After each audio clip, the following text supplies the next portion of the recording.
কোরআন যদি সংসদে চলে যায় তাহলে কোরআনের আইন চালু হয়ে যাবে বাংলাদেশে। বাংলার মুসলমান এই কোরআনকে সংসদে নেওয়ার জন্য সারা বাংলাদেশে প্রত্যেকটা, শুধু সংসদে নয়, ব্যক্তি জীবনে, রাষ্ট্রীয় জীবনে, পারিবারিক জীবনে, সামাজিক জীবনে, আপনার অর্থনৈতিক জীবনে, সব জীবনে আপনি যদি কোরআনকে সামনে রেখে আইডল মানতে পারেন, এই কোরআন আপনাকে জান্নাতের পথে নিয়ে যাবে। কথা বলেন ঠিক কিনা? এই জন্য দেখবেন অনেক সময় যদি বলা হয় আল কোরআনের আলো সংসদে জালো, অনেকে শরীরে আগুন ধরে যায়। ভাইরা আমার, এটা আগুন ধরা কিছু নাই। আমি মুসলিম হিসাবে তো চাইবো আমি যে কোরআনটা যেন সংসদে যায়। কথা বলেন ঠিক কিনা? যখন কোরআনে শুরু হবে বিসমিল্লাহ দিয়া, আপনারা দেখেছেন শহীদ আল্লামা দেলাওয়ার হোসেন সাঈদী রাহিমাহুল্লাহ, উনি যখন সংসদে কথা বলতেন বিসমিল্লাহ দিয়া শুরু করতেন। আবার কিছু লোক ছিল সংসদে কথা বলার আগে শুরু করতো ফাইটটা যায়, বকটা ফাইটটা যায়। ছিল কি ছিল না? ভয় পাইতেছেন? রাগ করতেছেন? আমরা জীবন তো একটাই, কথা কয় না, কথা কয় না। জীবন তো একটাই। এই জীবন শিয়ালের মতো, কুকুরের মতো হাজার বছর বেঁচে না থেকে একদিন বাঘের বাচ্চার মতো বাঁচবো। কথা বলেন ঠিক কিনা? কোরআনের কথা আমি বলে যাবো ইনশাআল্লাহ। হতে পারে কোরআনকে ভালোবাসার কারণে আল্লাহ এটাই তোমার নাজাতের উসিলা করতে পারে। আমার কথা রাগ করতেছেন? আমি আপনাদের মেহমান, আমার সামনে গেলে ব্যাট দিয়ে ধরেন নাবিল করতে, এই কি কথা? কোরআনের বাইরে কথা বলতেছি? আল্লাহ তাআলাই তো বলছে তুমি তোমার জীবনের সবকিছুতে কোরআনকে আইডল মানো। কথা বলেন ঠিক কিনা? এই কোরআনকে যদি আপনি আইডল মানতে পারেন, আপনি কোরআনকে প্রশ্ন করে দেখেন যে কোরআন আল্লাহ তাআলা যে বলল তোমাকে মানার জন্য আমার লাভ কি? রব্বুল আলামিন বলেন যদি কোরআনকে আপনি আইডল মানতে পারেন, কোরআনের আইন অনুযায়ী চলতে পারেন, আল্লাহ তাআলা বলে ফামান তাবিআ হুদায়া ফালা খাউফুন আলাইহিম ওয়ালা হুম ইয়াহজানুন। জোরে বলুন আল্লাহু আকবার।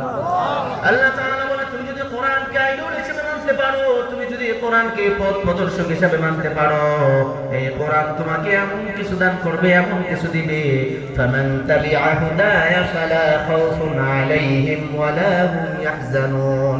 এই কোরআনকে মানলে তোমার কোনো টেনশন নাই, তোমার কোনো চিন্তা নাই, তোমার জন্য রয়েছে জান্নাত। সুবহানাল্লাহ। আল্লাহকে যদি রব বলে স্বীকার করে কোনো লস আছে? এই কোরআন তেলাওয়াত যদি করি কোনো লস আছে? আমরা যে দুনিয়ার মধ্যে ব্যবসা করি, আপনি স্টেশন বাইপাস অথবা যে বাজারগুলো আছে আপনি ব্যবসা করেন, লাভও আছে লসও আছে, আছে না নাই? লাভ লস দুটা মিলিয়ে ব্যবসা।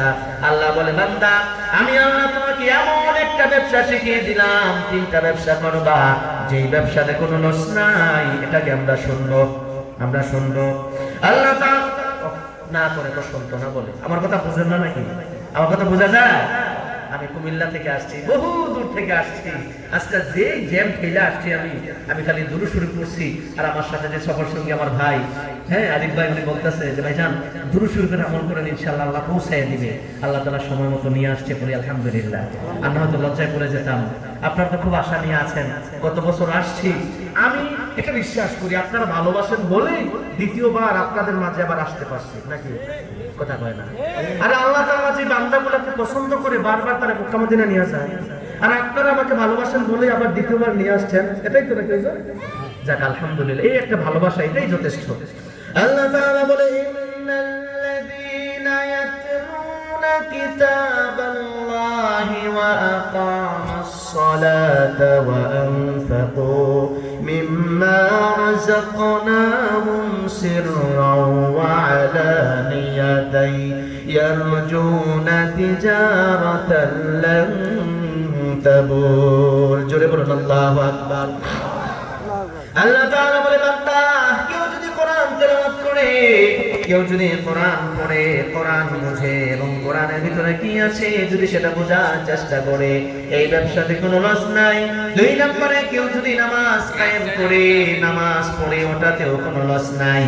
তিন নম্বরে তিজারা, আরবিতে সেটা তিজারা, বাংলায় ব্যবসা, আর ইংলিশে যেটা বিজনেস।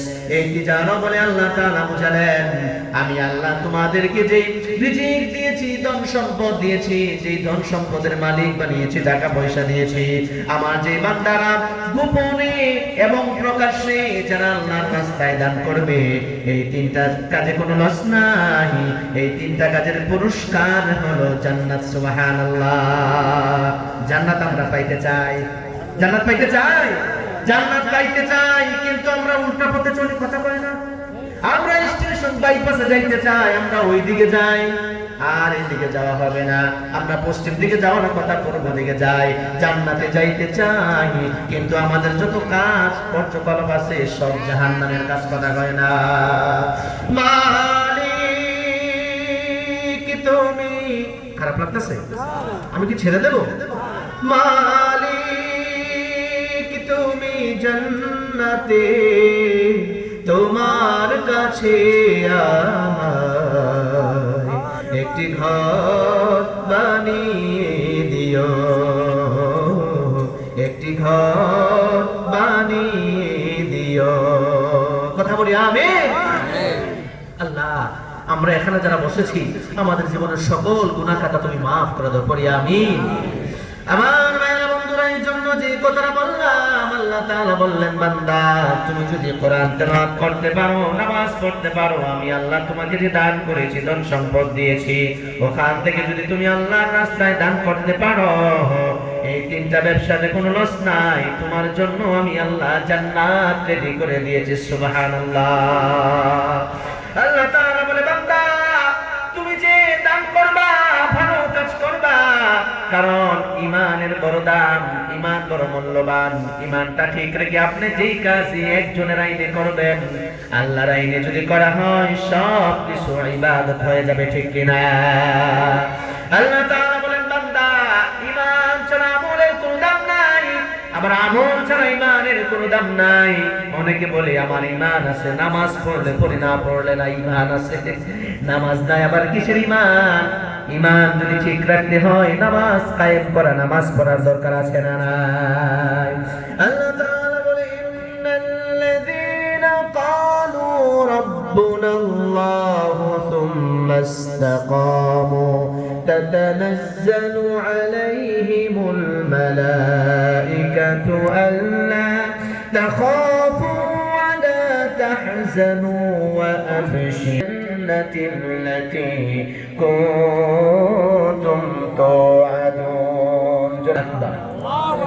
আল্লাহ তাআলা বলে, বান্দা তুমি যদি আমাকে রব বলে রব স্বীকার করতে পারো, ও বান্দা তুমি যদি 6 জীবনের রব মানতে পারো, ব্যক্তি জীবনের রব, পারিবারিক জীবনের রব, অর্থনৈতিক জীবনের রব, সামাজিক জীবনের রব, রাষ্ট্রীয় জীবনের রব, আন্তর্জাতিক জীবনের রব, এই 6 কাজে যদি 6 বার যদি তুমি এই 6 জায়গায় যদি রব বলে স্বীকার করতে পারো, ও বান্দা ইন্নাল্লাযীনা ক্বালু রাব্বুনাল্লাহ, আর যদি এটার উপরে ইস্তিকামত থাকতে পারো, সুম্মা ইসতাকামু, এটার উপরে ইস্তিকামত থাকবা, আমি আল্লাহ যেভাবে বলি সেভাবে চলবা, তোমার জন্য আকাশ থেকে তাতানাজ্জালু আলাইহিমুল মালাইকাতু আল্লা তাখাফু ওয়া লা তাহজানু, আমি ফেরেশতার দল পাঠিয়ে দেব, তারা এসে বলবে তোমার কোনো ভয় নাই, কোনো টেনশন নাই, তুমি ওই চিন্তা রাখো এবং ওই আশা রাখো, ওই ভরসা রাখো, আল্লাহ তোমার জন্য জান্নাত দিয়ে দিবে। সুবহানাল্লাহ।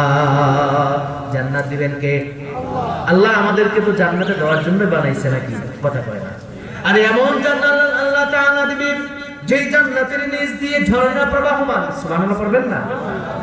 এমন ঝর্ণা আল্লাহ তাআলা বলেন, ইন্নাল্লাযীনা আমানু ওয়া আমিলুস সালিহাতি লাহুম জান্নাতুন তাজরি মিন তাহতিহাল আনহার, যালিকাল ফাওজুল কাবীর।